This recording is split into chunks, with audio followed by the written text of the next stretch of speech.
ઉમરા વિસ્તારમાં ફૂટપાથ પર બેઠેલા યુવાનના હાથમાંથી 2 સેકન્ડમાં મોબાઈલ સ્નેચિંગ કરતા હોવાના સીસીટીવી કેમેરા સામે આવ્યા બાદ પોલીસે સીસીટીવીની મદદથી 2 રીઢા આરોપીની ધરપકડ કરી છે। આજકાલ ચોરી, લૂંટફાટ અને સ્નેચિંગની ઘટનાઓમાં વધારો થઈ રહ્યો છે, ત્યારે સુરતના ઉમરામાં પણ એક સ્નેચિંગની ઘટના બનવા પામી છે।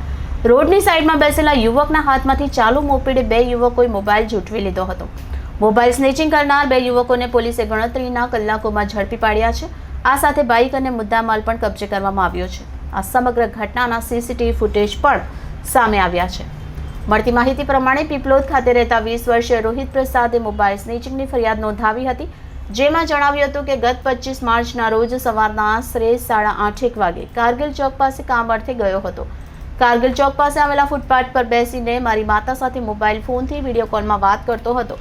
ઉમરા પોલીસે ગણતરીના કલાકોમાં બાતમીના આધારે બંને આરોપીઓને ઝડપી પાડ્યા હતા। પોલીસે પાંડેસરા વિસ્તાર અને મૂળ બિહાર અને ઉત્તર પ્રદેશના રીઢા આરોપીને પકડી પાડ્યા છે।